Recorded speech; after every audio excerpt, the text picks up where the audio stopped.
Hello everyone, welcome to this week's installment of Lessons with Luke. I hope the T-drill was helpful in improving contact with your wedges and irons.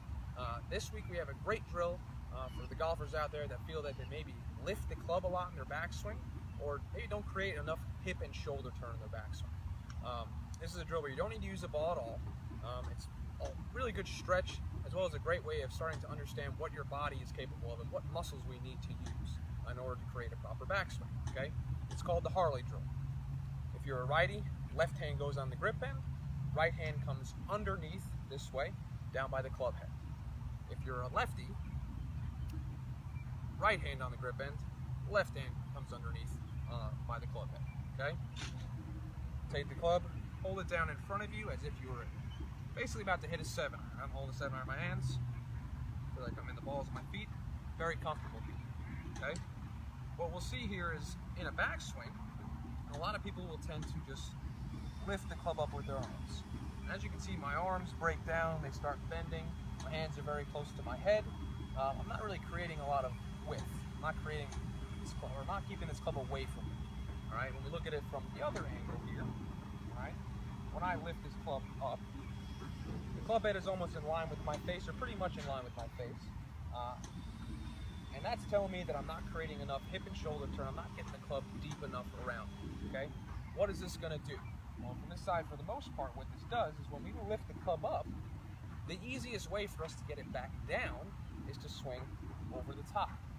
From here, not a lot of people are gonna try and loop it back inside. That would take a lot of timing. I'm sure some people can do it, but that's not usually what's gonna happen. So when we're up here, we'll usually see steeper, more over the top swings, which lead to big slices and big pulls, okay?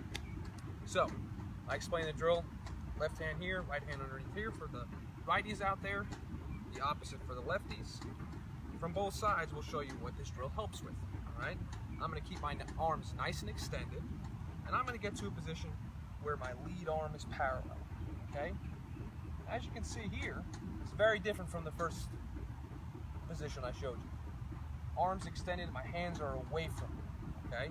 What we're doing when we do this is we're creating width in the golf swing. Width is another source of power along with length. Everyone thinks, okay, I gotta get longer in my swing, but really, if you had about a 3/4 swing and kept width away from you, you could generate a good amount of power, okay? Very opposite from what we would be doing here, okay? From the other side, all right? We saw that beforehand when I lifted this club up in the air, I never quite got that rotation and that depth in the golf swing, okay? We want to be about 45 degrees and 90 degrees rotated in the backswing.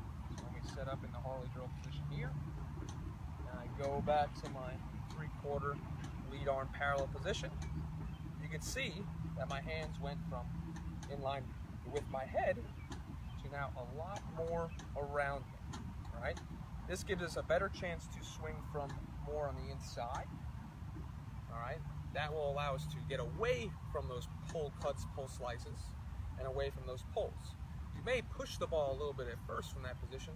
That's something we could talk about club face further down the line, all right? This drill will be great for you to realize what muscles are being used to create a proper backswing. The arms and hands can be helpful, but when we learn how to use the core, the hips, and the shoulders, we can get to a much better backswing position with a lot less movement and a lot less effort. Let me know how this drill helps you out. You could do it on the range. You could do it honestly anywhere, at home, on the course as a stretch. Should help you create more width and better depth and rotation in your backswing. You should have better path coming into your shots. If you have any questions at all, find me in the golf shop. I'm always walking around on the range. Hope this drill helps. We'll see you guys soon. Thanks.